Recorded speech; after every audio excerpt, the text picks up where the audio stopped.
So, here's something worth thinking about as you settle in tonight. The oldest way that anyone ever fell asleep was to a gentle rocking. Long before beds, before pillows, before any of this, someone held a small child and swayed, slowly, from side to side, and the child went under.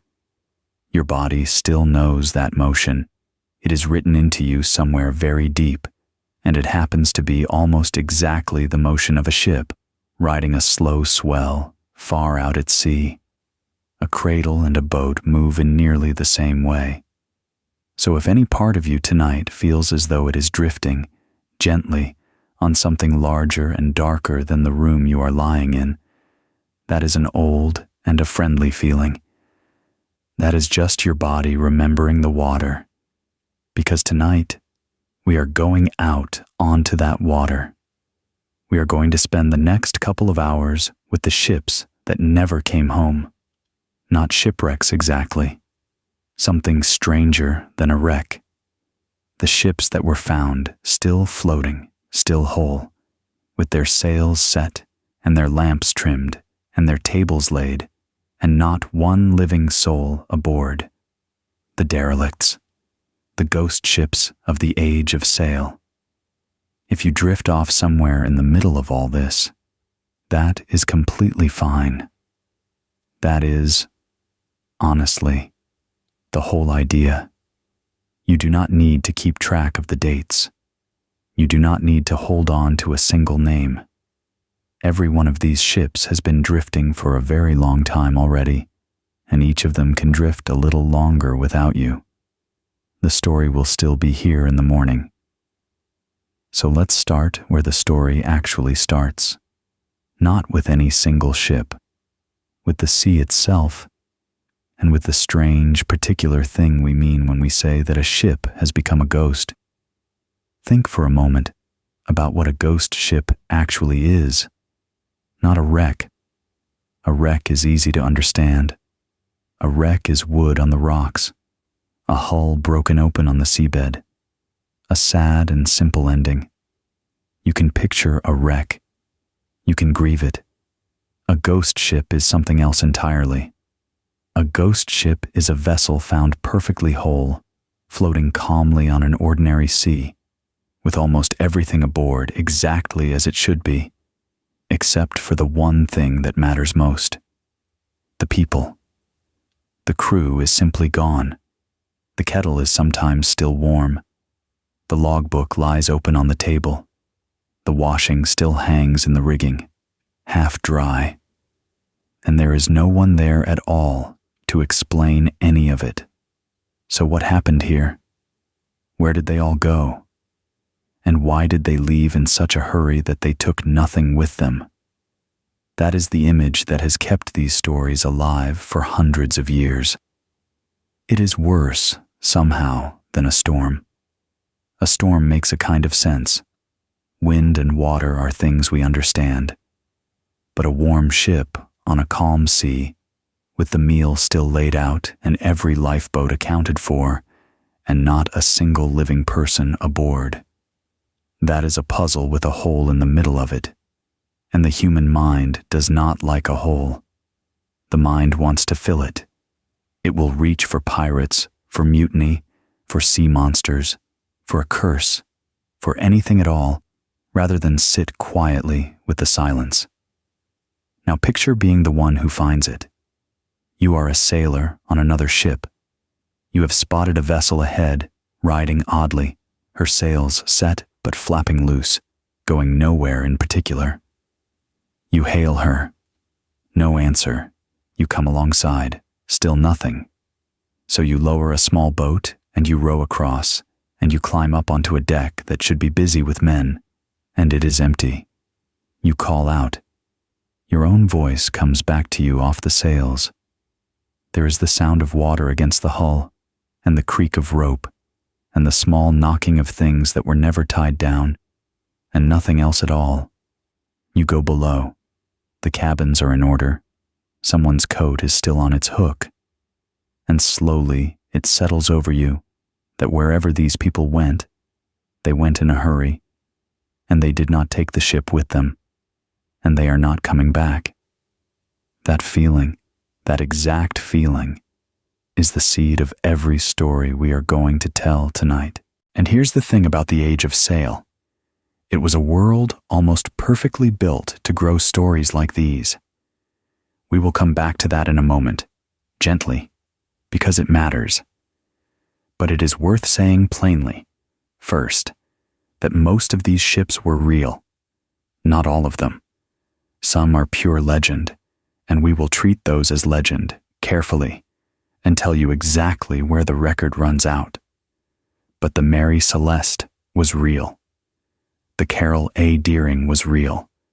The Baychimo was real and drifted the Arctic Ocean, empty for the better part of 40 years, and people saw it again and again and could never quite catch it. The strangest ones, it turns out, are the true ones. So we are going to move through them slowly, more or less in the order they happened, from the 1700s down to the last of the great derelicts. Some of these stories have neat, tidy endings. Most of them do not. And that is all right. You are not here to solve anything. You are here to lie still in the dark and be carried, for a while, across a very old and very patient ocean. Let's begin with the world that made them. For almost all of human history, once a ship sailed past the horizon, it was gone. Not gone forever, usually, but gone from all knowledge. There was no way to reach it, no way for it to reach you. A ship left the harbor, and the land watched the sails shrink and drop below the curve of the sea. And after that, there was only waiting. If something happened out there, no one on shore would know. Not for weeks, often not for months, sometimes not ever.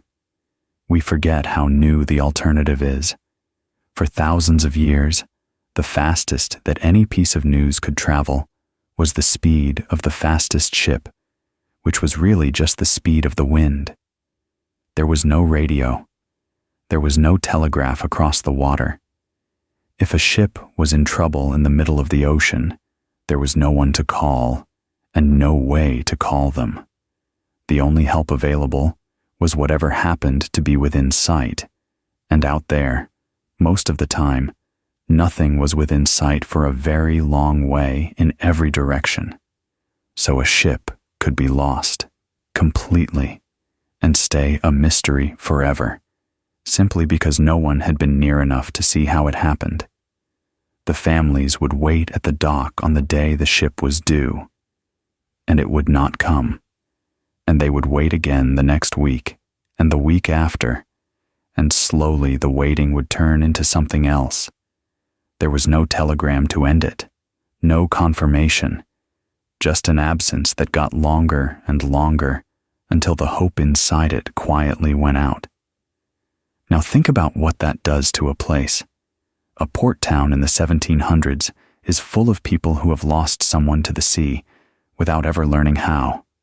No body, no wreck, no grave. In a world like that, stories are not entertainment. They are a way of holding something you were never allowed to put down. A ghost ship in that world makes a terrible kind of sense. It says that the sea did not simply erase your husband, your son, your father. It says he is still out there, somehow, still sailing. That is not a comfort exactly, but it is not quite nothing either. And here is the part that surprises people. The empty ship was not only a story. The real ocean was genuinely full of them.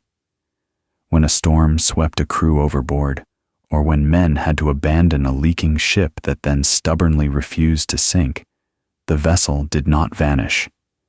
A wooden hull, waterlogged and half under, could stay afloat for a very long time. Weeks, months, in some cases, years.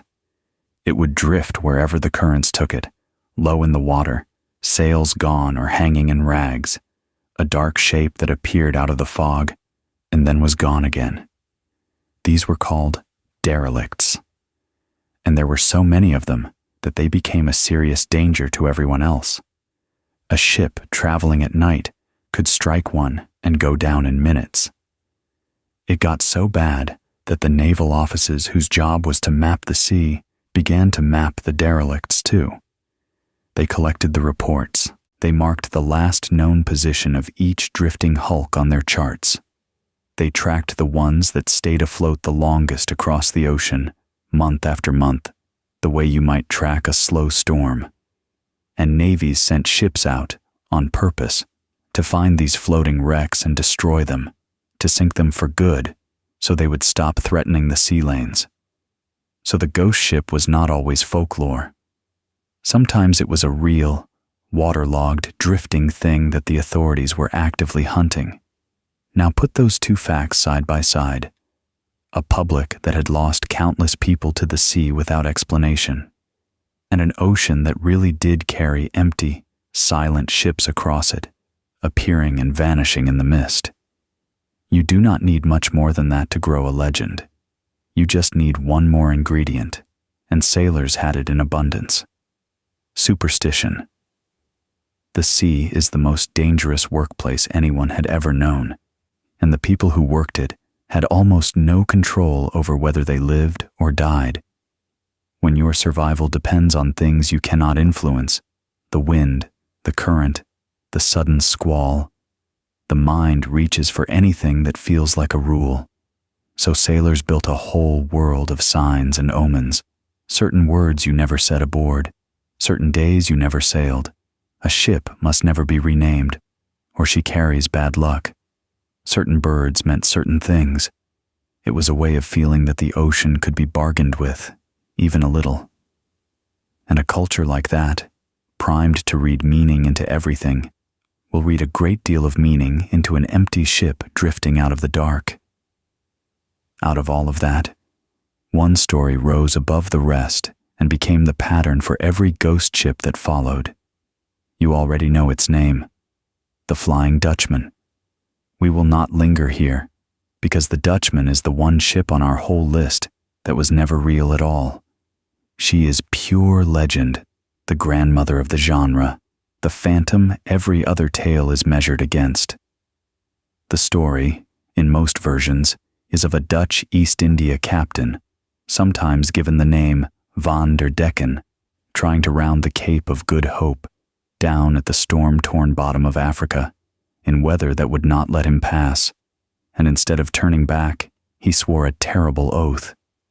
He would round that cape if it took him until Judgment Day, and the sea, or heaven, or something, took him at his word, cursed to sail forever, never to make port, never to rest, always beating against the same wind off the same terrible headland. The tale first turns up in print in the late 1700s, and it kept growing. The poets took it. The composer Richard Wagner turned it into an opera.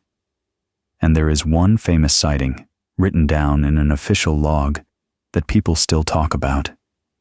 In the year 1881, off the coast of Australia, a young naval officer aboard a British warship called the Bacchante recorded that the lookouts had seen a strange, glowing ship cross their path in the night, a phantom, there and then gone.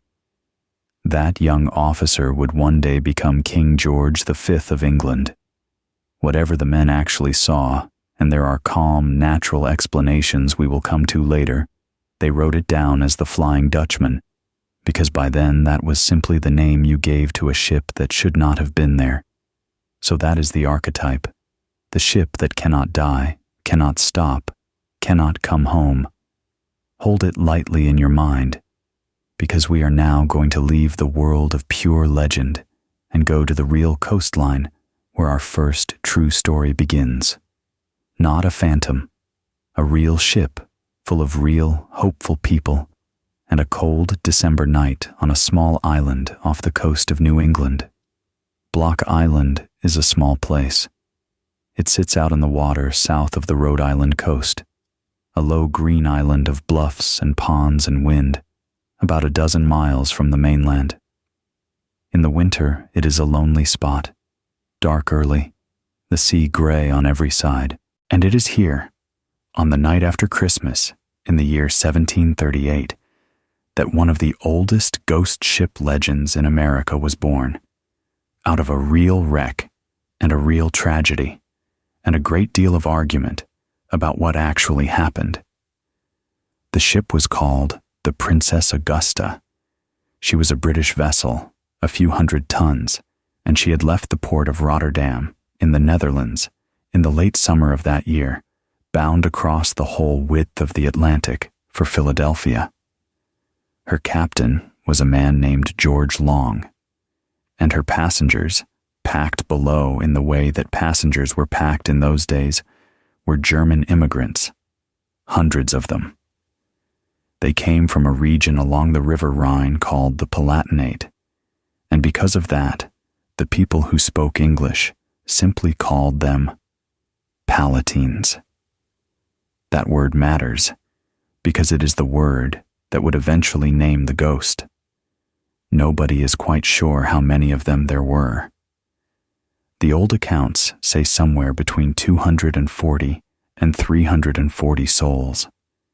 They were farmers and families, leaving a homeland that had been chewed up by war and hard winters, crossing the ocean to try for a new and quieter life in Pennsylvania. It was the same hope that filled 1,000 ships in those years, and on this one, the hope ran into a wall almost from the beginning. The crossing went wrong. The exact details are tangled, but the water supply aboard the Princess Augusta became foul. Bad water on a crowded ship in the middle of the ocean is a slow catastrophe. People began to sicken and die. Not a handful. By the worst of the tellings, something close to half of everyone aboard, passengers and crew alike, died on the voyage, and among the dead was Captain Long himself. Command fell to the first mate, a man named Andrew Brooke, and here the story turns dark in a way that has nothing to do with ghosts. The ship was now short-handed, off course, and running into the teeth of the North Atlantic winter. Storms drove her far from where she meant to be, and on the 27th of December, in a snowstorm, cold and battered and lost, the Princess Augusta ran aground on the northern tip of Block Island, at a place called Sandy Point. What happened next is where the legend and the record start to pull apart, so let's be careful with it. The people of Block Island came down to the wreck. In their own telling, and in the tellings of their descendants, they behaved well. They took the surviving passengers off the ship, sheltered them, fed them, and buried the ones who did not survive the landing in a plot on the island that is still called the Palatine Graves to this day. There is a marker there. The islanders were, in this version, rescuers.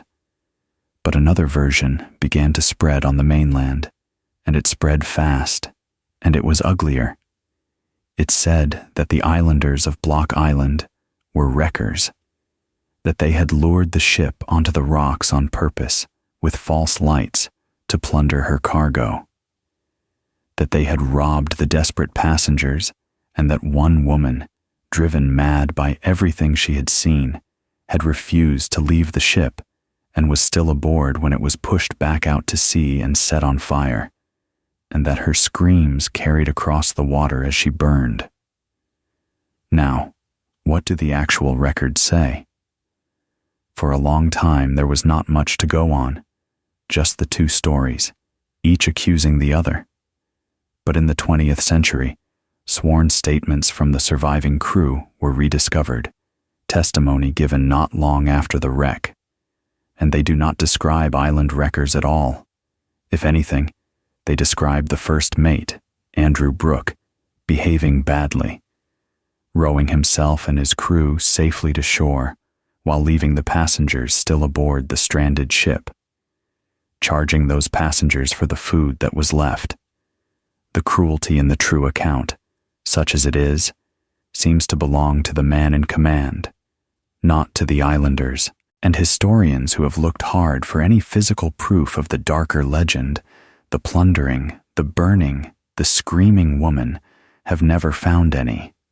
No wreck, no evidence, nothing but the story itself. So where did the ghost come from? The Princess Augusta, it seems, mostly did not become a ghost on her own. She was made into one. And the person who did the most to make her was a poet. His name was John Greenleaf Whittier, and in the year 1867, more than 100 years after the wreck, he published a poem. He called it, simply, The Palatine. He had heard the old Block Island tale from a friend, and he shaped it into verse: the burning ship, the doomed immigrants, the light that returns over the water. The poem was widely read, and it did what a good poem does. It fixed the story in the public mind and gave it a name that stuck. After Whittier, people did not talk about the Princess Augusta. They talked about the Palatine, and they talked about the Palatine Light. Because there is one more piece to this, and it is the piece that keeps the legend alive even now. For generations, people on Block Island and along that stretch of coast have reported seeing a light out over the water, a glow, sometimes a shape inside the glow that looks like a burning ship, moving along the sound and then fading. It is said to appear most often around the nights between Christmas and the New Year, the same dark days when the real ship came ashore. Fishermen saw it. Whole families claimed to have watched it from the bluffs. And unlike a lot of ghost stories, this one may point at something genuinely real, out there on the water, that people were actually seeing. Lights over the sea are a documented thing. There are natural glows that appear over certain waters under certain conditions, faint luminous patches that drift and fade. Some researchers have wondered whether the Palatine Light was a real, if unusual, natural phenomenon, seen by real people, that the old wreck simply gave a name and a face and a story to. The light came first, perhaps. The burning ship was the meaning that people hung on it. So there is your first ghost ship of the age of sail. A real ship, a real crossing, a real and genuine tragedy, wrapped over the years in a darker legend that the evidence does not support, and lit, quite possibly, by a real glow on the water that no one in the 1700s had the science to explain. The Princess Augusta became the Palatine, and the Palatine became a light in the winter dark, off a small island, seen best by people who already knew the story. Now let's cross back over the ocean, to the coast of England, and to a stretch of sand that has swallowed more ships than almost any other place on earth, and to a ghost that, unlike the Palatine, may never have existed at all. Off the eastern coast of Kent, where the shipping lanes crowd into the narrow water of the English Channel, there is a long, low bank of sand hidden just beneath the waves. It runs for something like 10 miles.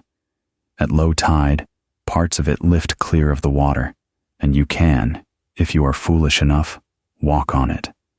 At high tide, it disappears completely, and it becomes a trap. Ships that stray onto it run hard aground, and then the tide and the current and the shifting sand take them apart.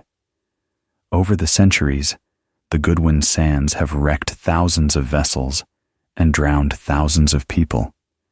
Sailors gave the place a grim nickname. They called it the Ship Swallower. The Goodwin Sands are completely real and completely deadly, and they are the true anchor of our next story.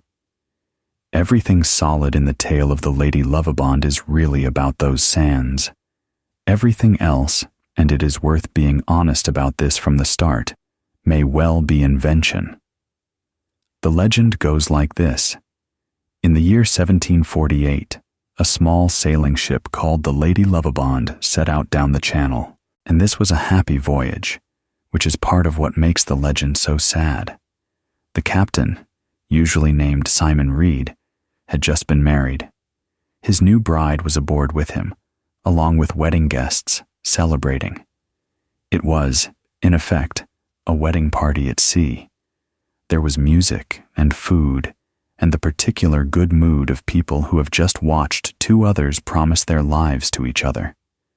But there was, so the story says, one man aboard who was not celebrating. The first mate, a man named John Rivers. And the reason he was not celebrating is the oldest reason there is. He had wanted the bride for himself. He had loved her, or thought he had, and now she belonged to the captain, and Rivers had to stand on the same small deck and watch their happiness and swallow it. And something in him broke. In the telling, Rivers went below, took up a heavy wooden bar, the kind used to secure the rigging, and he struck the man at the wheel. Then he took the wheel himself, and he drove the Lady Lovibond deliberately straight onto the Goodwin Sands. The ship struck and stuck, and the sea did the rest. Everyone aboard was lost. The wedding party, the bride, the captain, and Rivers himself, all of them, swallowed by the sands on what should have been the happiest night of their lives. That is the wreck. Now here is the ghost. The Lady Lovibond, they say, does not stay wrecked. Every 50 years, on the anniversary of that night, she sails again. A three-masted ship, appearing off the Goodwin Sands, running under full sail toward the very bank that killed her. And the sightings, in the legend, line up neatly. 1798, exactly 50 years on, when two separate vessels are said to have seen her, and one nearly turned to help, thinking she was a real ship in trouble. 1848, another 50 years, when the story says the local lifeboat crews at the town of Deal actually launched because a ship appeared to be foundering on the sands, and they rowed out and found nothing there at all. 1898 and 1948, 200 years to the night, when a local captain reportedly watched her glide past, glowing with a strange greenish light, looking solid and real and utterly wrong. It is a wonderful story. It has everything. Love and jealousy and a curse and a phantom that keeps a schedule. And that is almost exactly the problem with it. So did the Lady Lovibond ever really sail? Was there ever a captain, a bride, a jealous mate at the wheel? Or was the whole thing built much later by someone who simply knew a good tale when they invented one? Because when historians go looking for the Lady Lovibond in the records, for any contemporary account of a ship by that name wrecking on the Goodwin Sands in 1748, they do not find her. There is no notice of the loss, no entry in the registers, no newspaper of the time. The people who have dug into this most carefully found that the earliest written version of the whole tale seems to appear in the 1920s in a London newspaper, nearly 2 centuries after the wreck was supposed to have happened, and the neat 50-year schedule, so satisfying to hear, is exactly the kind of pattern that a good storyteller invents and that reality almost never obliges. There was, tellingly, no widely reported sighting in 1998 when the ship was due. So the honest conclusion is that the Lady Lovibond is very probably a legend built on a real and terrible place. The Goodwin Sands did swallow countless ships. That part is true, and it is horror enough on its own. The specific ship, the jealous mate, the wedding, the 50-year return, all of that may have been assembled later by writers who knew that a ghost needs a story and gave her one. It is a reminder, early in our night, that not every ghost ship left a wake in the record Some of them were only ever made of words, but we are about to meet one where the tale is even stranger, and the setting even colder, and the question of what really happened is genuinely open. For that, we have to leave the channel and sail to the top of the world. The Northwest Passage is an idea that killed a great many people before it was ever crossed. For centuries, European sailors dreamed of a sea route over the top of North America, a shortcut through the Arctic that would let ships pass from the Atlantic to the Pacific without going all the way around the world. On a map, it looks almost reasonable. In reality, it is a maze of ice, a place where the sea itself freezes solid for most of the year, where a wooden ship could be gripped by the pack ice and held and crushed and never let go. Expedition after expedition sailed north to find the passage. Many of them did not come back, and the cold up there does a particular thing that matters for our story. It preserves. A body that freezes in the Arctic can stay for years, almost exactly as it was. Hold those two facts in your mind: ships that get trapped and drift for years in the ice, and a cold that keeps the dead as they were. Because our next ship, the Octavius, is built entirely out of them. I want to be honest with you before we begin. This is a legend.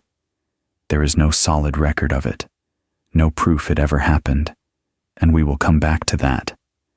But it is one of the most haunting stories the sea has ever produced, and it is worth telling slowly. The tale begins in comfort. In the year 1761, a merchant ship called the Octavius is said to have sailed from England, bound east for the Orient, for the trade of China. She made the voyage safely. She reached her destination the following year, took on her cargo, and made ready to come home. And here, her captain made the decision that would turn an ordinary trading ship into a ghost.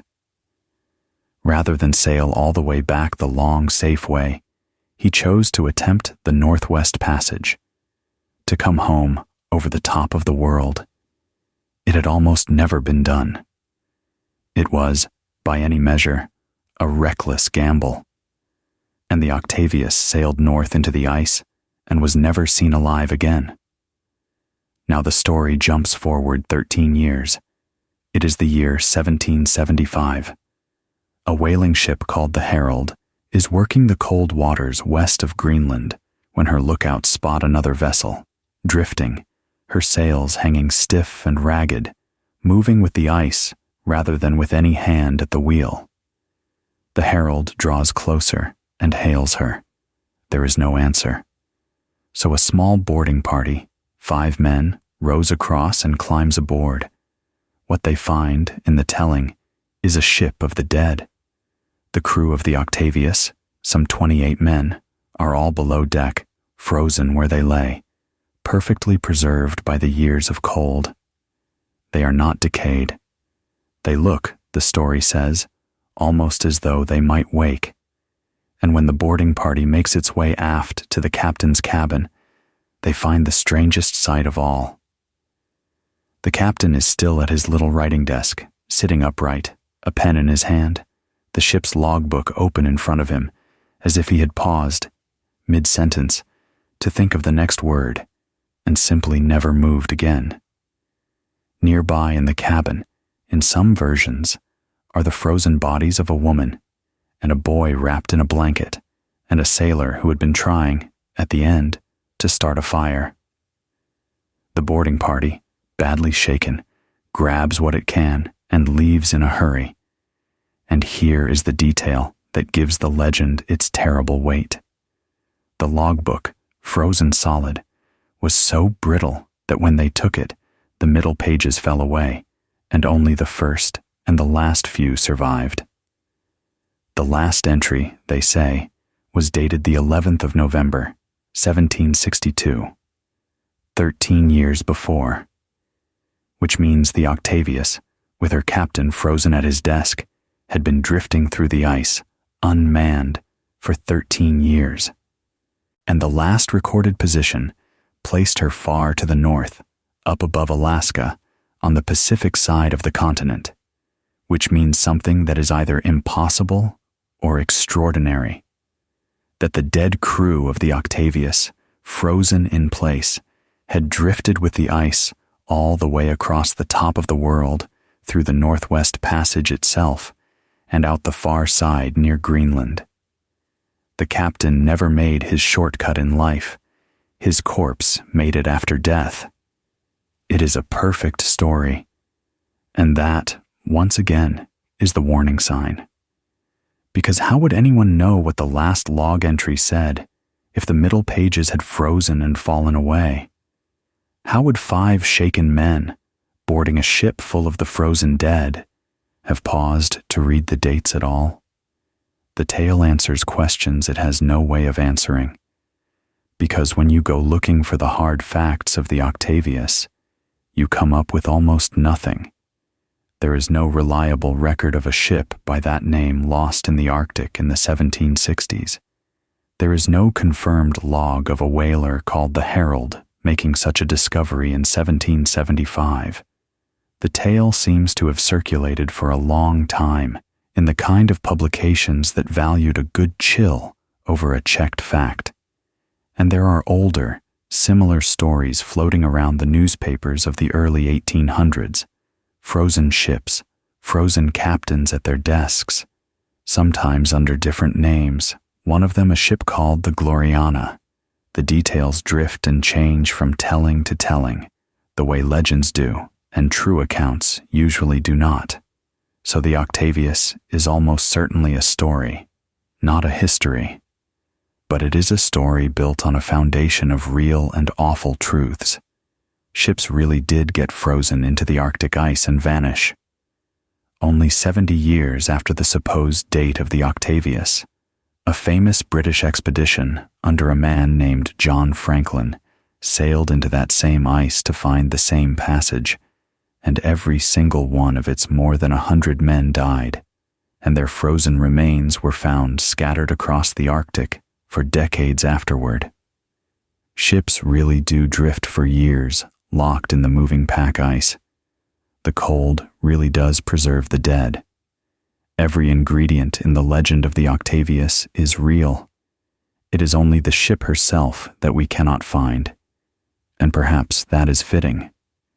She was always meant to be a ship you glimpse once, through the ice, and can never quite reach.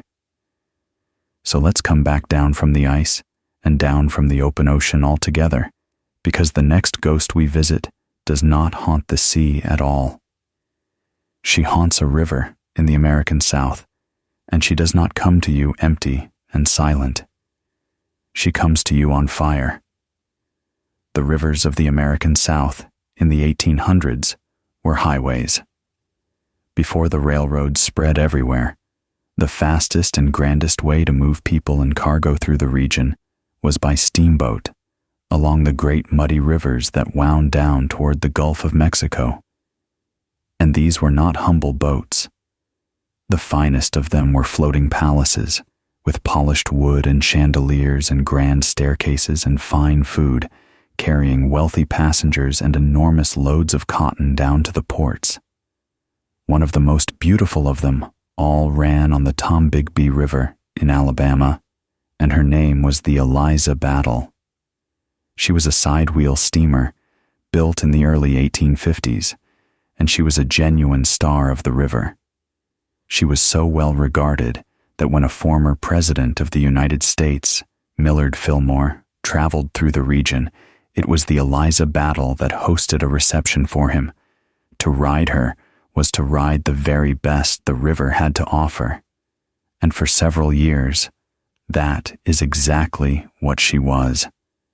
The pride of the Tombigbee, right up until one freezing night at the beginning of March, in the year 1858. She had left the town of Columbus in Mississippi and was steaming down toward Mobile, loaded, heavy. Aboard were perhaps 60 passengers and 45 crew, and stacked high on her decks were more than 1,000 bales of cotton.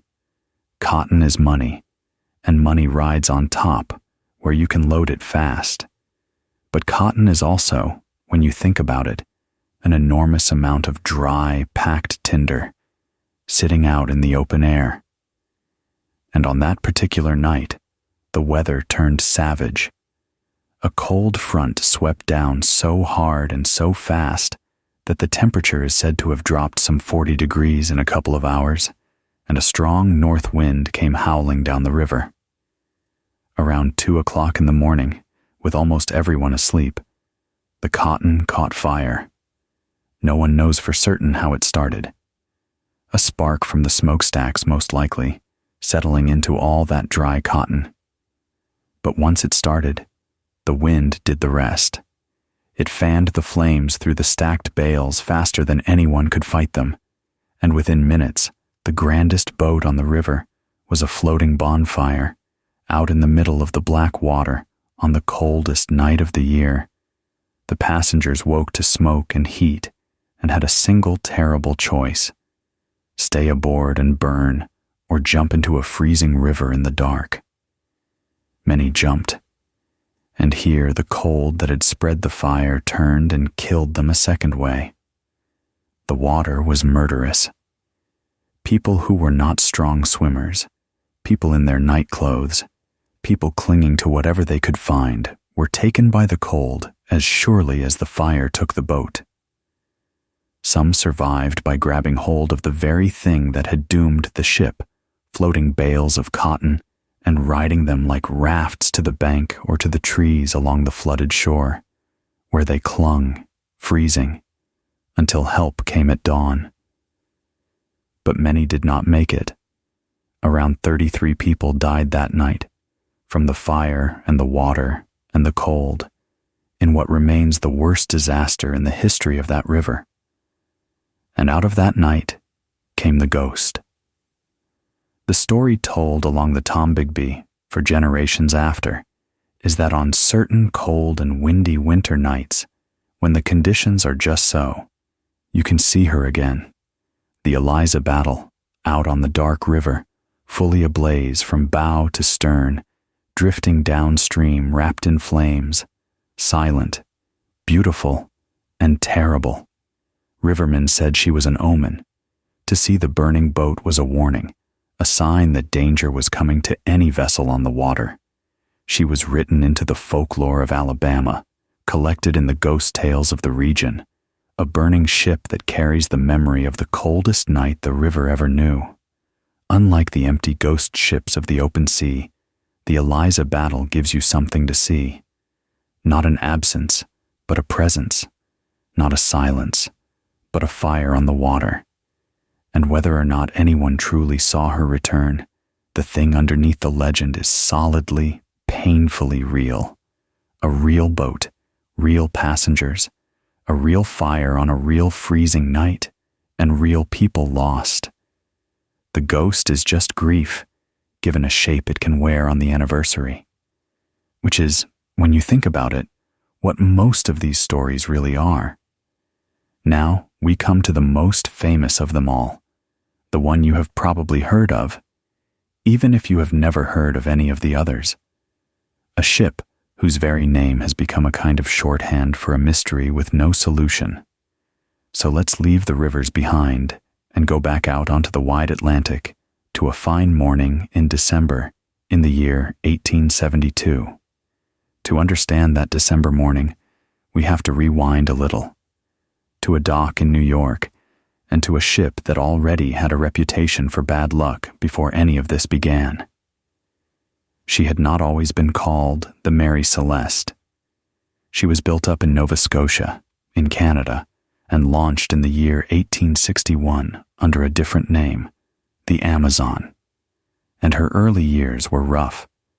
Her very first captain fell ill and died only days into her first real voyage. She had collisions. She ran aground. She changed hands more than once, and at some point she was sold to American owners, refitted, made a little larger, and given a new name, the Mary Celeste. Sailors, being sailors, thought renaming a ship was tempting fate. Whether or not you believe in that sort of thing, the new name did not bring her much peace. By the autumn of 1872, she was under the command of a captain named Benjamin Spooner Briggs. And Briggs was, by every account, exactly the kind of man you would want in charge. He was experienced. He came from a whole family of sea captains. He was careful, sober, deeply religious, a man who did not drink and did not take foolish risks.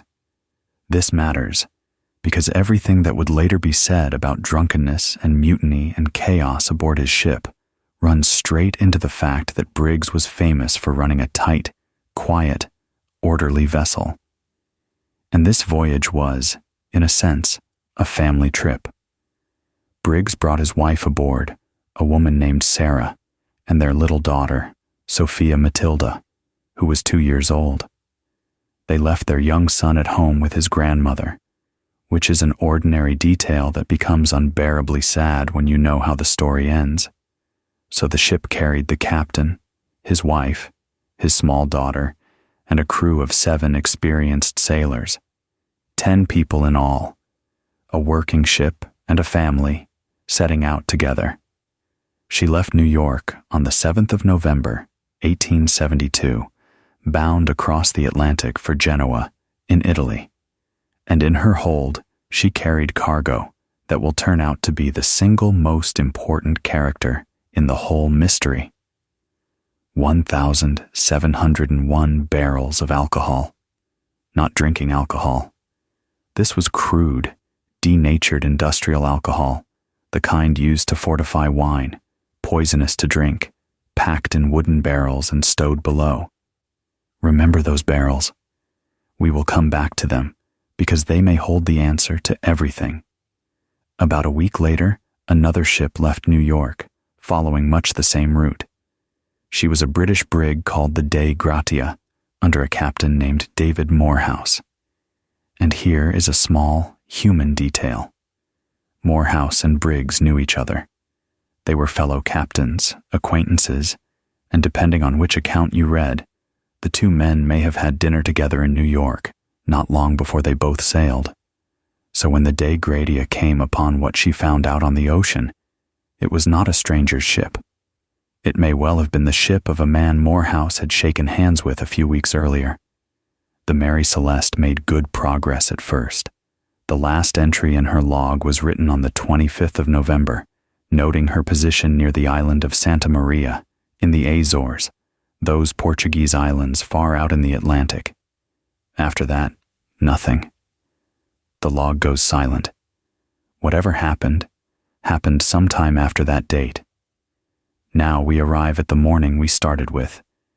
It is early December, 1872, and the Dei Gratia is about 400 miles east of the Azores when her helmsman spots a ship. Something about her is wrong from the first glance. She is under sail, but only some of her sails are set, and a few of those are torn. She is not holding a steady course. She yaws, drifting one way and then the other, the way a ship does when there is no firm hand at the wheel. Morehouse watches her for a while. She flies no signal. She answers no hail. So he sends his chief mate, a man named Oliver Devoe, across in a small boat to board her and find out what is going on. Devoe climbed onto the deck of the Mary Celeste, and he found no one there. He searched the whole ship, top to bottom, and there was not a single soul aboard, living or dead. And this is the detail that has kept the mystery burning for 150 years. The ship was fine. She was not sinking. She was not on fire. She was, by and large, in good and seaworthy condition. There was water in her, yes, something like 3.5 feet of it, sloshing in the hold. But that was not nearly enough to sink a ship of her size, and her pumps could have handled it. The cargo was almost entirely intact and properly stowed. There were around 6 months of food and fresh water aboard. The crew's personal things, their clothes, their oilskins, their pipes, their sea chests, were all still there, undisturbed. Sarah Briggs had a small keyboard instrument, a melodeon, in the cabin, and it was still there, with her sheet music. Nothing looked robbed. Nothing looked fought over. But some things were gone, and what was gone tells a story of its own. The ship's single lifeboat, a small craft that had been carried on deck, was missing, and the way it was missing suggested it had been deliberately launched, not torn away by a wave. The navigation instruments were gone. The sextant, the marine chronometer, the tools a captain uses to find his position at sea, the things you would grab if you were leaving on purpose and hoping to survive.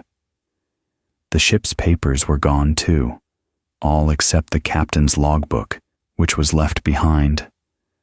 One of the two pumps had been taken apart, and there were signs, in some accounts, of a rope, frayed at the end, trailing in the water behind the ship, as if a line had once tied something to her, and then parted. Put all of that together, and a picture starts to form, even before we get to why. These people did not vanish into thin air. They did not fight anyone. They were not robbed. They got into their lifeboat in an orderly way, taking the instruments they would need to navigate, and they left a sound ship on a calm sea, which is, on the face of it, insane. You do not abandon a good ship for a tiny open boat in the middle of the Atlantic unless you are absolutely certain the ship is about to kill you. So what actually happened to the 10 people aboard the Mary Celeste? Not where their bodies ended up, because we will never know that. But what did they see, or hear, or feel in the last hour they were still aboard? So the real question of the Mary Celeste is not where did they go. It is what could possibly have frightened 10 sensible people, led by a careful and experienced captain, into believing that a perfectly floating ship was more dangerous than the open ocean. That question went with the ship all the way to Gibraltar, and it has never fully been answered since. The crew of the Dei Gratia did a bold and difficult thing. Morehouse split his men, put some of them aboard the Mary Celeste, and sailed both ships several hundred miles to Gibraltar, the British port at the mouth of the Mediterranean. Under the law of the sea, a crew that saves an abandoned ship and its cargo is entitled to a reward, called salvage, a share of the value of what they saved. So Morehouse brought her in, expecting a hearing, a reward, and an end to the matter. What he got instead was suspicion. The official at Gibraltar responsible for the inquiry was the Attorney General, a man named Frederick Solly Flood, and his name has come down through history, mostly because of how completely wrong he got everything. Solly Flood looked at this well-preserved ship, abandoned for no obvious reason, and his mind went straight to crime. He suspected foul play. Perhaps, he thought, the crew of the Mary Celeste had gotten into the cargo, gotten drunk, murdered the captain and his family in a mutiny, and fled. Or perhaps, and this was an ugly thing to suggest, the men of the Dei Gratia had themselves come upon the Mary Celeste, murdered everyone aboard, and invented the story of finding her empty in order to claim the salvage money. So he searched for evidence of violence, and for a while he thought he had found it. There were said to be stains on the deck and on a sword found below that looked like they might be blood. There were marks on the ship's bow that looked, to a suspicious eye, as though they might have been cut deliberately. It looked for a moment like a murder scene, but when the stains were actually examined, they were not blood. The marks on the bow turned out to be natural, the ordinary work of the sea on wood. Every physical hint of violence dissolved under a closer look. There was, in the end, no evidence that anyone had harmed anyone. The court could not prove foul play against anybody, and eventually it awarded the Dei Gratia's crew their salvage. But it was a small award, only about a sixth of the value of the ship and cargo, and that small figure was itself a kind of accusation. The court was saying, in the language of money, that it still did not quite trust the story it had been told, even though it could prove nothing against it. So if it was not murder, and not mutiny, and not pirates, what was it? Over the years since, calmer minds have offered several natural explanations, and the good news is that they are not far-fetched at all.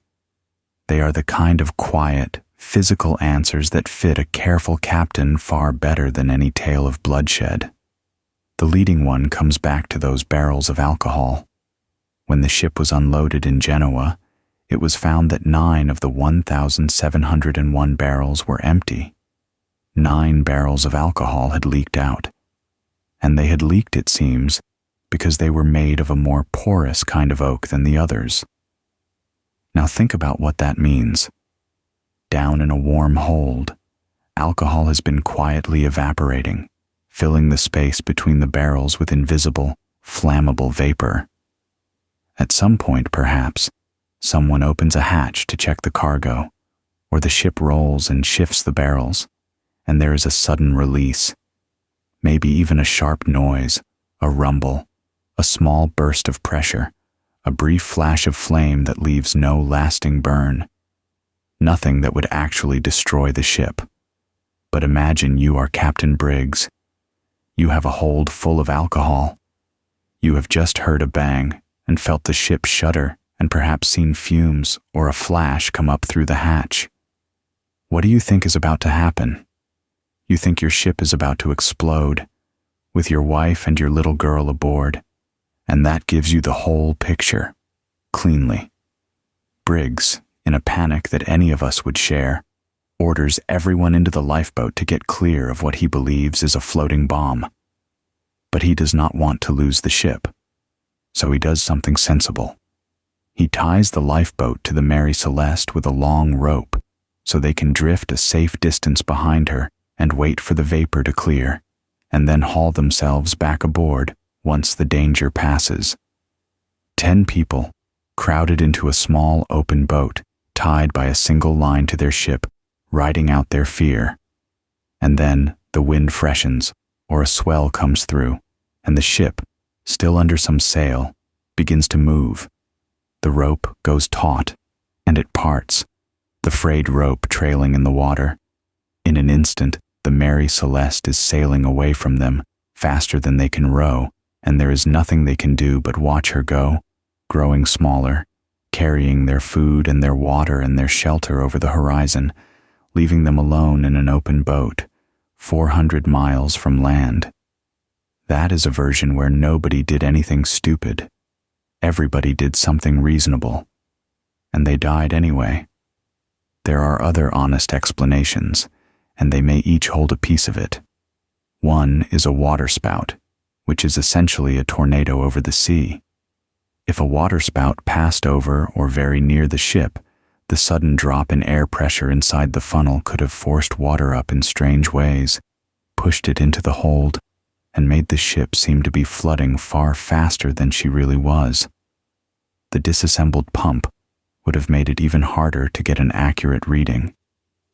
Briggs, seeing water and unable to measure it properly, might have believed she was sinking beneath him and given the order to abandon. Another version leans entirely on that faulty pump and a bad sounding. With one pump apart and the cargo blocking a clear look into the hold, the captain simply could not tell how much water was really down there. He guessed high, feared the worst, and left a ship that was actually fine. And a fourth idea, a seaquake, an undersea earthquake sending a violent jolt up through the water and through the hull, could have shaken the barrels, released the vapor, and delivered the same terrifying bang from below. Notice that all of these share one shape. Something happened that convinced a sober, careful man that his ship was about to die, and he made the reasonable choice to get his family off it, and the reasonable choice turned out to be the fatal one. The sea did not need a monster or a murderer. It only needed a few seconds of fear and a rope that broke. One last thing about the Mary Celeste, because it explains a lot of the nonsense you may have heard.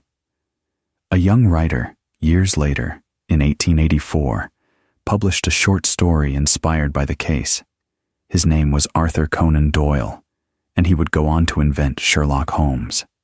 His Mary Celeste story was fiction, and he filled it with lurid invented details, meals still warm on the table, a kettle still boiling, everything frozen mid-moment as if the crew had blinked out of existence. He even got the name slightly wrong, and because it was a gripping story, the public swallowed the fiction as fact, and those invented details, the warm tea, the eaten breakfast, got mixed forever into the real account. So when you picture the Mary Celeste with a meal still steaming on the table, you are really picturing a story a novelist made up. The truth was quieter and stranger and sadder. A tidy ship, an empty deck, a missing boat, and 10 people who got into it and were never seen again. Now let's move forward almost 50 years and cross to the coast of North Carolina, where a great 5-masted schooner ran up onto a sandbank in the winter of 1921, with her sails set and her crew gone, and gave America a mystery it argued about for years. The stretch of coast off Cape Hatteras in North Carolina has a nickname as grim as the Goodwin Sands. They call it the graveyard of the Atlantic. Out beyond the beach, hidden under the water, run the Diamond Shoals, long shifting ridges of sand reaching miles out to sea, right where 2 great ocean currents meet and fight. The warm Gulf Stream sweeps up from the south, and a colder current pushes down from the north, and where they collide, they raise vicious, confused seas. Countless ships have died on those shoals, and on the last day of January, in the year 1921, one more came to rest there. But this one came to rest with all her sails set, upright, unbroken, and completely empty. Her name was the Carroll A. Deering, and she was a magnificent thing, one of the last of a dying breed. She was a 5-masted schooner, a huge commercial sailing ship, built of wood, launched only 2 years earlier, in 1919, up in Bath, Maine. By this point in history, steamships had mostly taken over the seas, but a few great cargo schooners like the Deering still worked the trade routes, tall and beautiful, and already a little out of their time. She was named for the son of the man who built her. Her final voyage started ordinarily enough. She sailed south from Virginia, carrying a load of coal all the way down to Rio de Janeiro, in Brazil. She delivered the coal without trouble, and then she turned to come home, empty of cargo, riding high in the water, heading back up toward Virginia, with a stop along the way at the island of Barbados. It should have been the easy half of the trip, but there had been trouble with her command. Her original captain had fallen ill early on and had to leave the ship. He was replaced by an experienced older man, a retired sea captain named Willis Wormel, who was 66 years old and came out of retirement to take her home. And Wormel, by the accounts of people who spoke with him along the way, was not happy with his crew. He did not trust his first mate, a man named Charles McClellan. And while the ship was at Barbados, McClellan was heard, drunk, in a bar, saying bitter and threatening things about the old captain. He was even briefly jailed there, and Wormel, decent man that he was, paid to get him out before they sailed. So the Carroll A. Deering left Barbados on her way home carrying coal that was already unloaded, no cargo at all, and a quiet, ugly tension between the captain and his mate. Keep that in mind. It is one of the threads people have pulled at ever since. Now come to the 28th of January, 1921. The Deering passes a lightship anchored off Cape Lookout on the North Carolina coast. A lightship is a floating lighthouse, a manned vessel moored in a dangerous spot to warn other ships. And as the Deering passed, a crewman aboard her hailed the lightship keeper. But it was not the captain who called across the water, and it was not an officer. It was an ordinary sailor, a thin man with reddish hair and a foreign accent, and he called out that the Deering had lost her anchors in a storm up the coast. That is odd on its own. It is the captain's job, or an officer's, to make that kind of report, not a deckhand's. And the keeper of the lightship noticed something else that troubled him. The rest of the crew were gathered on the quarterdeck at the stern of the ship, milling about in the area normally reserved for the captain and his officers. That is not where the crew belongs. Something about the whole picture was wrong. The keeper wanted to report it, but he could not. His own ship's radio was broken, so the Carroll A. Deering sailed on up the coast and out of his sight, and no one who saw her that day ever saw her crew again. 3 days later, at dawn on the 31st of January, a man at a Coast Guard station on the Outer Banks looked out and saw her. The great 5-masted schooner, hard aground on the Diamond Shoals, several miles offshore, with her sails still set and the sea breaking white all around her. For days the weather was too wild for anyone to reach her. The rescue crews tried and were driven back again and again by the surf. It was not until several days later that the sea calmed enough for men to finally board her, and when they climbed aboard, they found the now familiar emptiness. Not a soul on the ship. But this abandonment had its own strange details. Both of the ship's lifeboats were gone. The crew's personal belongings were gone. The ship's log was gone, and so were the navigation instruments and certain of the ship's papers. The steering equipment had been damaged, and down in the galley, food had been laid out, spread on the table and the counter, as if someone had been in the middle of preparing a meal for the whole crew when whatever happened, happened. But there was no crew to eat it, no captain, no mate, no sign, anywhere, of violence or of struggle. Just a fine ship, run up on the shoals, with dinner half made and everyone gone. The Carroll A. Deering became a national sensation. This was not the 1700s. This was the 1920s, and the story ran in newspapers all across the country, and the theories multiplied, and eventually almost the entire United States government got involved. Several federal departments launched investigations. The mystery landed on important desks in Washington, and the theories they chased tell you as much about the fears of that particular moment as about the ship itself. So who took the crew of the Carroll A. Deering? Was it pirates? Mutineers? Or, in the end, no one at all? There was the mutiny theory, which fed directly on that tension between Captain Wormel and his mate McClellan. Perhaps the crew had turned on the old captain and killed him, and then fled or scattered. There was the piracy theory. And there was a very particular flavor of piracy that gripped people at the time, because the Deering was not the only ship going missing off that coast in those months. It was the era just after a great revolution in Russia, and America was gripped by a fear of communism, a Red Scare. And one popular theory held that Bolshevik pirates were seizing ships on the high seas.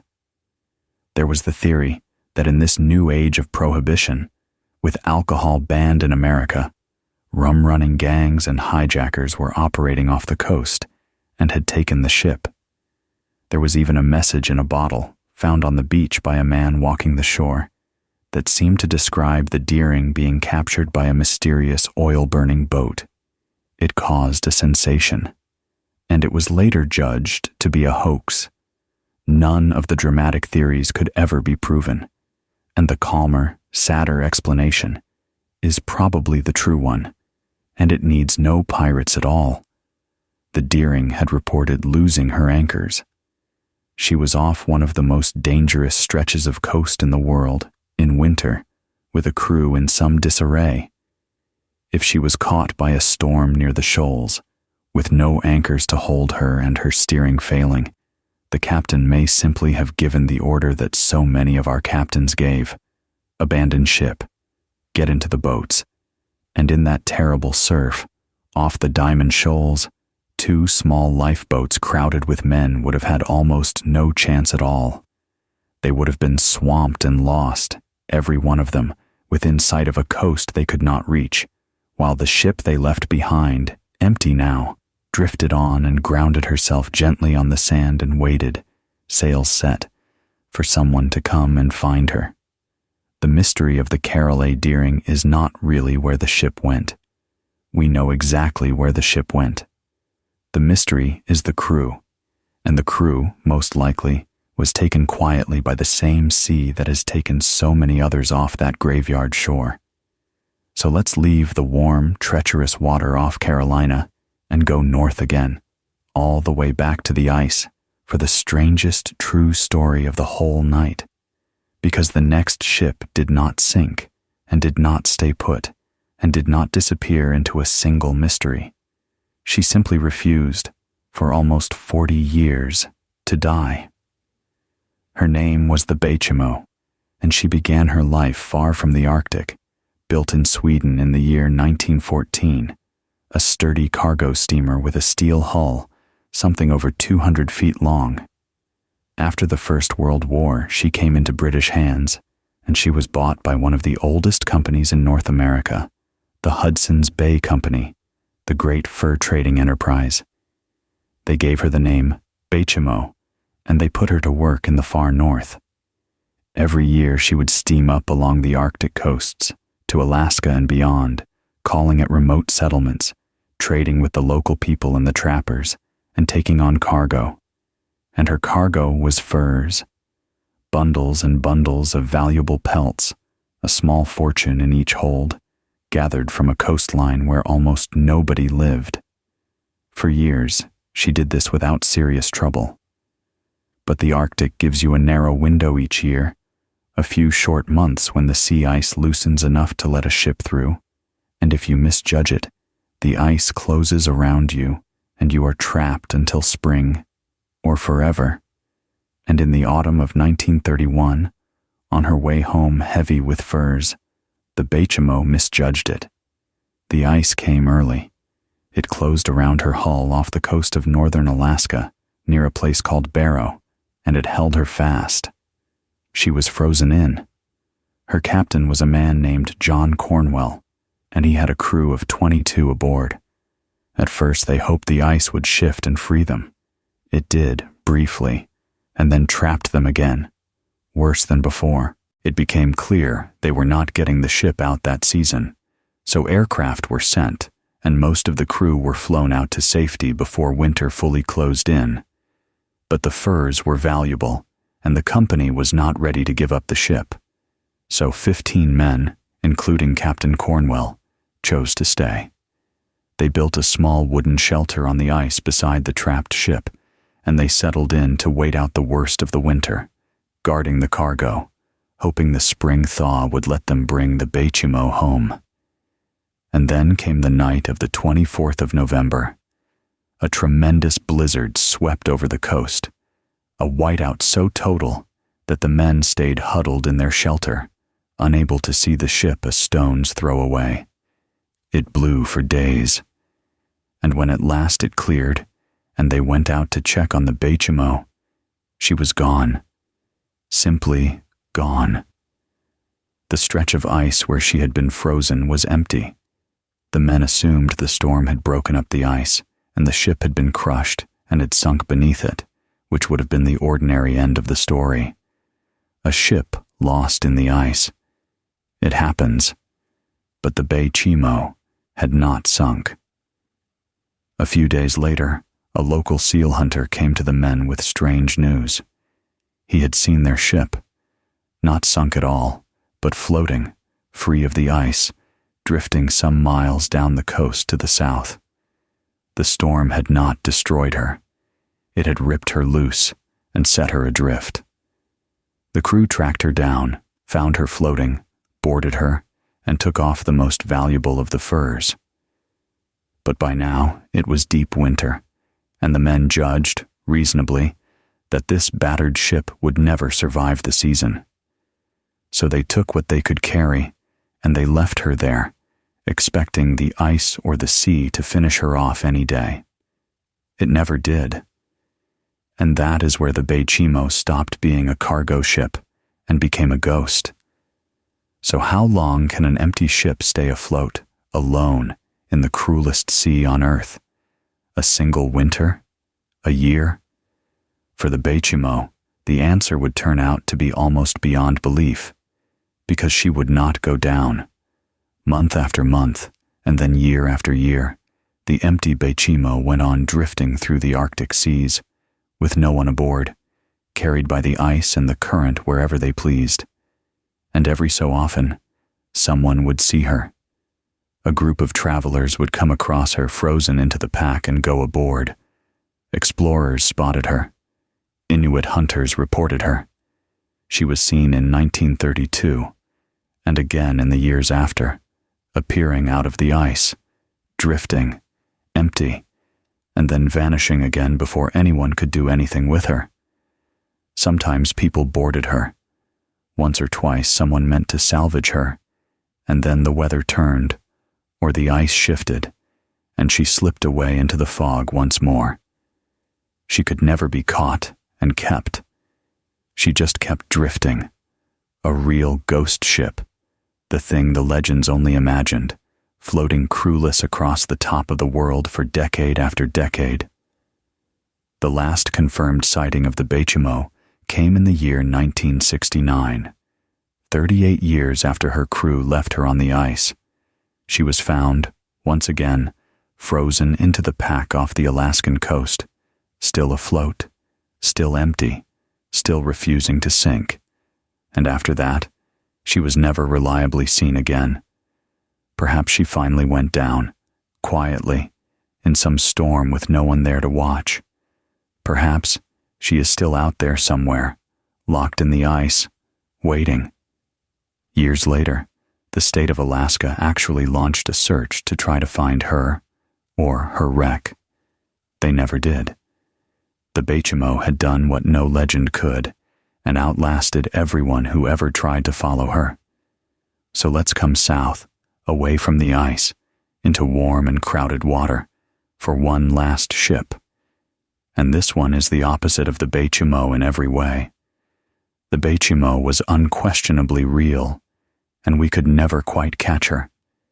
This one may never have existed at all, and yet her story has been told and retold for the better part of a century. Her name, or the name given to her, was the Orang Medan, and she is the perfect note to end our tour on, because she shows you exactly how a ghost ship can be born out of nothing but a good story told well.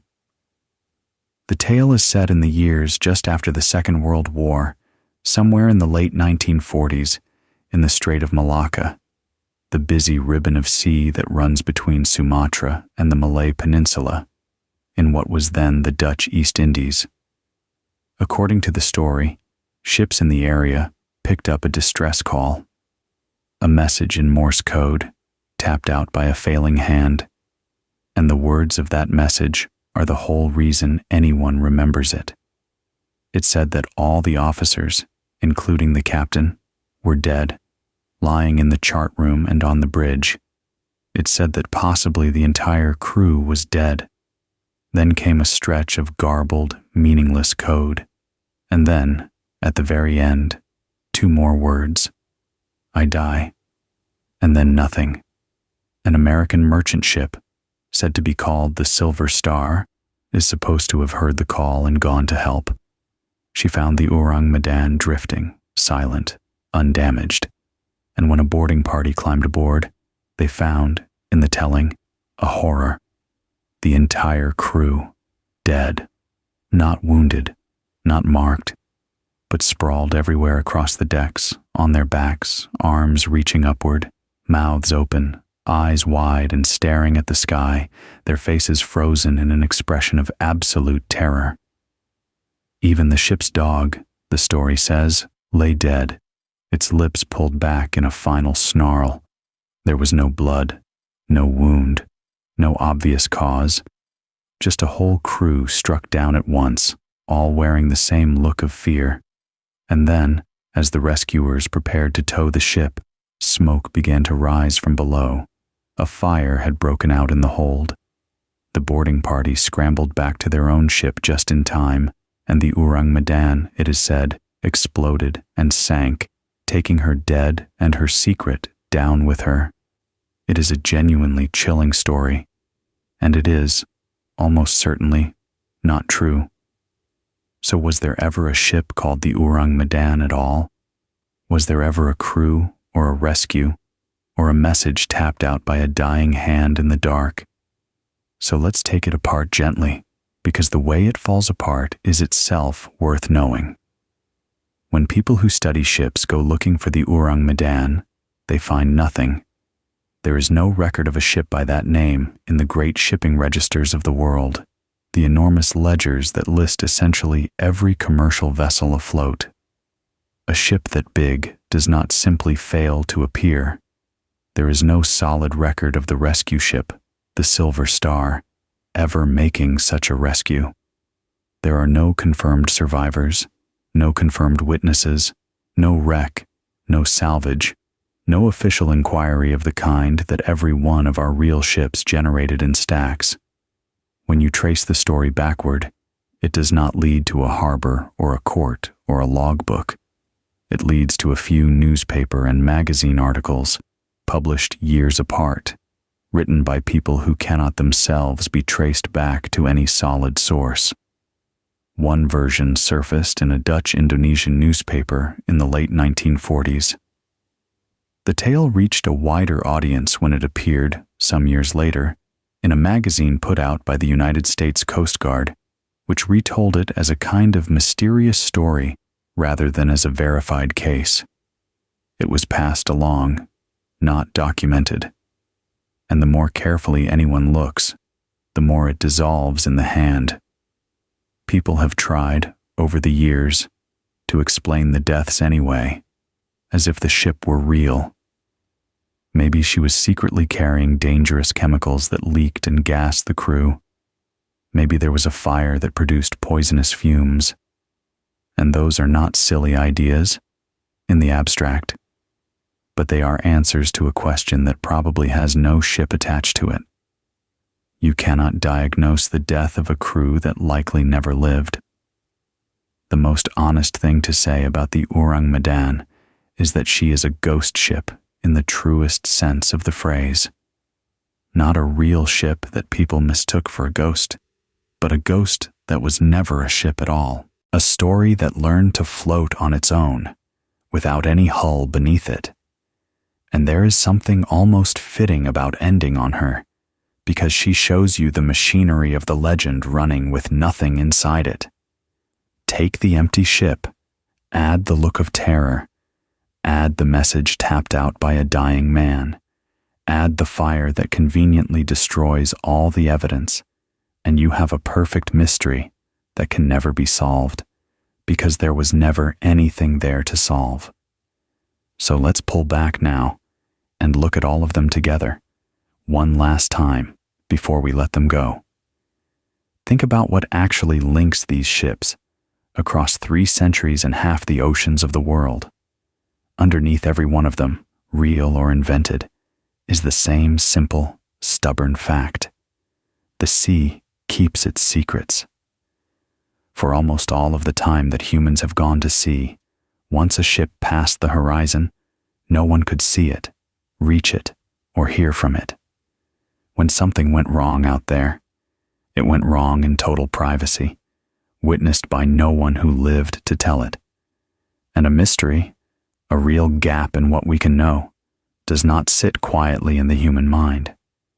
We fill it. We always fill it. Where there was silence, we put a story. And the remarkable thing is how often the plain, physical world turns out to be enough. Consider the phantoms that glow. For centuries, sailors reported ships that shone with an eerie light in the rigging, a cold blue fire dancing along the masts and the spars. They took it for a supernatural sign, and it fed straight into the ghost ship legends, the Flying Dutchman glowing on the horizon. But that light is completely real, and it has a name: Saint Elmo's fire. It is an electrical glow that forms on tall, pointed objects when the air is heavily charged, before or during a storm. A perfectly natural discharge, beautiful and harmless, that a frightened lookout on a dark night could easily read as a ship lit by no earthly lamp. Or consider the ghost ships that float above the water or appear where no ship should be, and then vanish. That is very likely a mirage, not a trick of a tired mind, but a real, physical bending of light. When a layer of cold air sits beneath a layer of warmer air over the sea, the light passing through gets bent, and a real ship, far over the horizon and utterly out of sight, can be lifted up and thrown against the sky, stretched and distorted, made to hover and shimmer and loom. This particular kind of mirage even has a name out of legend. It is called a fata morgana. Many a phantom ship, seen clear as day by honest men and then gone in an instant, was almost certainly a real vessel, miles away, briefly painted onto the air by the cold and the light. The famous sighting from the deck of the Bacchante, the glowing ship that crossed their path in the night, fits that pattern exactly. And the empty ships, the true derelicts, need no magic either. We have walked through the reasons all night. Fumes from a leaking cargo that panic a good captain into a fatal mistake. A waterspout or a false reading that makes a sound ship seem to be sinking. A storm that forces men into small boats that the sea then swallows, leaving the ship behind. Ice that freezes a hull and drifts it for years, and cold that keeps the dead as they were. Currents that carry an abandoned hull thousands of miles across the map. Every ghost, when you get close enough, turns out to be made of ordinary things: wind, water, fear, distance, and the deep human need to be told what happened, even when no one can ever really know. And there is one more thread that runs through nearly all of the real ones, and it is the saddest and the most human of all. In almost every true case, the ship survived, and the people did not. Think back over the night. The Mary Celeste sailed on, whole and sound, while the 10 people who left her vanished into the sea. The Carroll A came to rest gently on her sandbank, sails still set, while her crew was lost in the surf. The Baychimo drifted the Arctic for 38 years after every soul aboard had gone. Over and over, it is the wood and the iron that endure, and the warm, breathing people who are taken. The ship becomes a ghost precisely because it outlives the ones who loved it. And usually, when we can reconstruct it at all, the thing that killed them was not the sea itself, but a decision. A single, terrible, reasonable decision, made with too little information, in a few minutes of fear. Because here is the quiet truth about a wooden ship. It is, in most weather, safer than anything else within reach. It is bigger than a lifeboat, steadier than a lifeboat, better stocked than a lifeboat. To leave it, to climb down into a tiny open boat on the vast ocean, is almost always the more dangerous choice. And yet, again and again, sound ships were abandoned. Not because the crews were foolish, but because in the moment, with a pump taken apart, or water rising from a source they could not see, or fumes coming up through a hatch, they could not tell how much danger they were truly in. They had to guess, and they guessed high. They looked at the ship they could not fully read, and they looked at the little boat they thought they understood, and they chose the boat, and the choice was wrong. It is one of the cruelest patterns in all of seafaring. The information a captain needed to make the right call was often the one thing the ocean would not give him. He could not see into his own hold. He could not know if the water was rising an inch an hour or a foot a minute. He could not tell whether that shudder from below was the beginning of the end or nothing at all.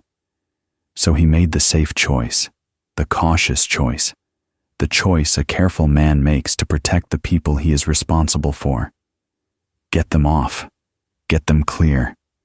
And the safe choice put them in a boat the sea could swallow in an afternoon, while the ship they had fled sailed serenely on, refusing to sink, waiting on some empty horizon for a stranger to find her and wonder what on earth had happened. That is the real horror underneath most of these stories. Not a monster, not a curse, just fear and bad information, and a good person doing what seemed right, and the sea keeping the difference. That is what the age of sail was. A time when the world was still mostly out of reach, when a person could sail over the edge of the known and simply never come back, and no one on shore would ever learn why. Radio ended that, slowly. So did engines and charts, and the long patient work of the men who mapped the derelicts and hunted them down. The ocean got smaller and better lit, and the true ghost ships grew rare, and the ones that were left, like the Baychimo, started to feel like survivors from an older, stranger world, which, in a way, they were. And it is worth staying in that older world for one more moment before we come all the way back down, because the empty ships were not rare in it at all. We tend to think of the ghost ship as a once-in-a-century wonder, a single famous name like the Mary Celeste. But the truth of the age of sail is stranger and quieter than that. The ocean, back then, was genuinely littered with derelicts, real ones, abandoned hulls drifting for months and years, so common that men whose whole job was the sea came to think of them as an ordinary hazard, like fog or ice. Take the schooner W.L. White. She was abandoned by her crew during a terrible blizzard off the American coast in the year 1888, left to sink. She did not sink. Instead, she began to drift, empty, out into the Atlantic, and she kept drifting for 11 months. In that time, she traveled more than 5,000 miles across the ocean, entirely on her own, with no one aboard, carried by the current in a long, slow arc. And she did not do it in secret. Other ships kept running into her. She was formally reported no fewer than 45 separate times by 45 different crews who came upon this empty, wandering wreck and wrote it down. For nearly a year, she haunted the shipping lanes, a real ghost ship that anyone might meet on any gray afternoon. Or take the Fannie E. Woolston, another American schooner, abandoned near the edge of the Gulf Stream a few years later. She drifted, empty, for something close to 4 years. 4 years. She wandered nearly 10,000 miles in that time, back and forth across the Atlantic, and she was sighted over and over, scores of times, by ship after ship after ship. She became almost a familiar figure out there, a known derelict, a name that captains recognized and steered around. And she was only one of many. This became a real and serious problem, not a spooky one. By the 1890s, the empty ships were sinking the full ones. In one 3-year stretch alone, more than 100 British ships were recorded as having struck derelicts or floating wreckage, with at least 16 of those collisions blamed, without any doubt, on abandoned vessels drifting in the dark. So the sea captains did something about it. More than 800 of them signed a petition, asking their governments to act. and the governments listened. Committees were formed, and navies began, in earnest, to hunt the derelicts down. Warships were sent out with orders to find these drifting hulks and destroy them, to sink them by gunfire, so they would stop killing people. American vessels with names like the Kearsarge and the Vesuvius went derelict hunting. Some even tried to simply ram the wrecks under, which turned out to be a very good way to nearly sink the warship instead. Sit with that picture for a moment, because it is the whole truth of the ghost ship in one image. There was a time, not so very long ago, when the world's navies kept charts of the empty ships, when the offices that mapped the ocean plotted the slow drift of each derelict, the way we might track a storm today, when a warship could be sent on a clear morning to find and kill a ship that already had no one left aboard to save. The ghost ships were not always a matter of legend and firelight. For a while, they were a matter of paperwork and gunnery and a real danger that men measured and worried over. The sea really was full of them. And then, slowly, the radios came, and the engines, and the charts got better, and the hulls got stronger, and the empty ships thinned out and drifted one by one into memory, into stories, into nights like this one. But we cannot leave the real ocean without drifting, gently, into one last part of it. Because there is a place, out in the middle of the Atlantic, that gathered more ghost ship stories than any other water on Earth. And unlike the Goodwin Sands or the Diamond Shoals, it did not earn them by wrecking ships. It earned them by holding them still. It is called the Sargasso Sea, and it is a genuinely strange piece of the world because it is a sea with no shores. Every other sea you can name is defined by the land around it.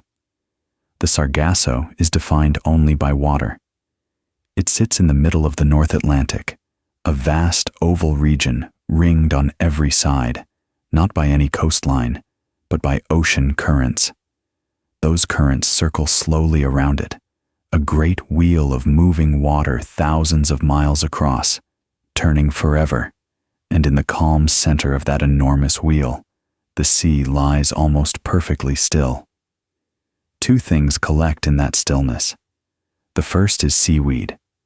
A particular golden brown weed called sargassum grows and drifts there in enormous floating mats, thick rafts of it stretching across the surface, and it is the weed that gives the sea its name. When the explorer Christopher Columbus sailed through it, on his way west across the Atlantic in the year 1492, his crew grew frightened. They had never seen anything like it, open ocean, far from any land, and yet the water was full of weed, as if they were sailing over a drowned meadow. Some of them feared the weed would thicken and tangle in the rudder and the keel and hold the ships fast until they rotted. It did not, of course. They sailed straight through. But the fear stayed in the story. The second thing that collects in the stillness is worse. Nothing moves, or rather, the wind, so often, does not. The Sargasso and the belts of ocean around it are famous for their calms, stretches where the air goes flat and dead, and a sailing ship, which has no engine and lives entirely on the wind, simply stops. And a becalmed ship is a ship in real danger, not the loud danger of a storm, a slow, patient danger. The ship sits there, day after day, going nowhere, while the fresh water in the barrels drops lower and lower.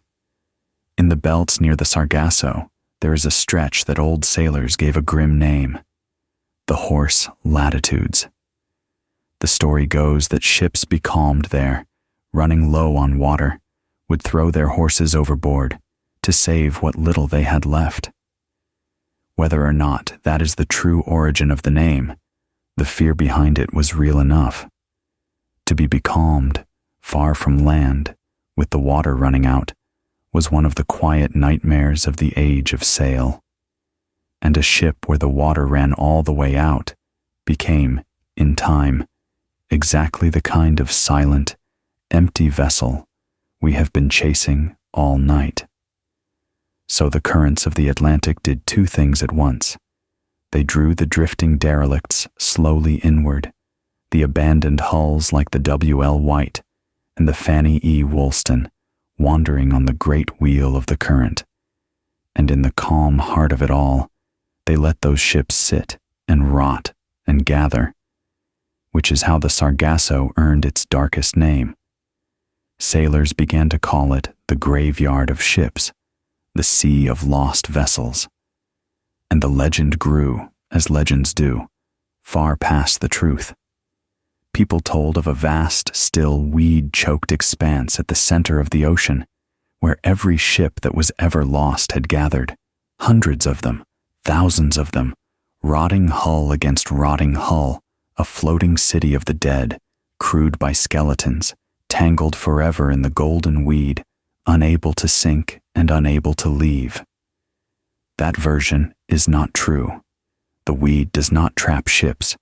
There is no forest of derelicts moldering in the middle of the Atlantic. But like almost everything else tonight, the legend has a small, real seed inside it.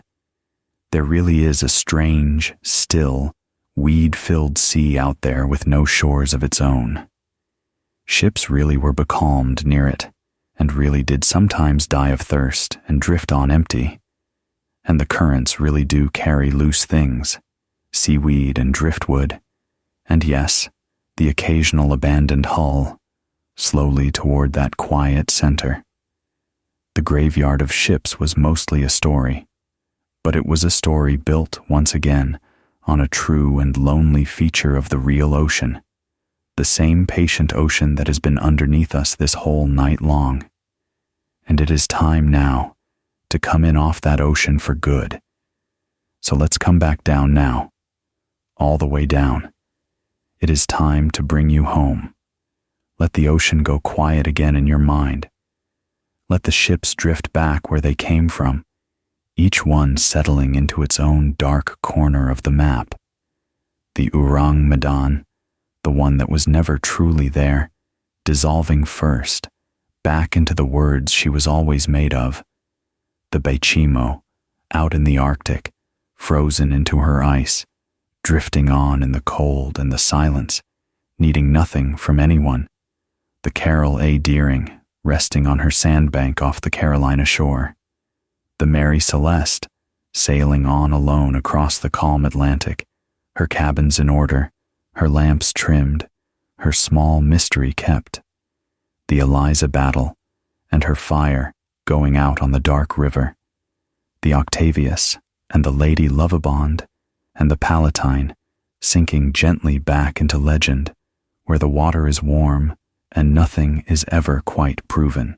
And far to the south, off the bottom of the world, the Flying Dutchman, still beating against the same eternal wind, still not allowed to rest.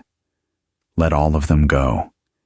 You do not have to hold on to a single one. Come back to the room. Come back to the bed. Come back to the simple weight of your own body, lying still in the dark, warm under the covers, exactly where you were when we started. There is no sea here. There is no ice, no fog, no distant sail.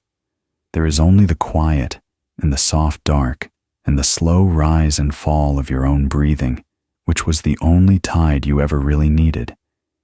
And remember the very first thing we said tonight, that the oldest way to fall asleep is to be rocked gently, side to side, the way the sea rocks a ship on a long, slow swell.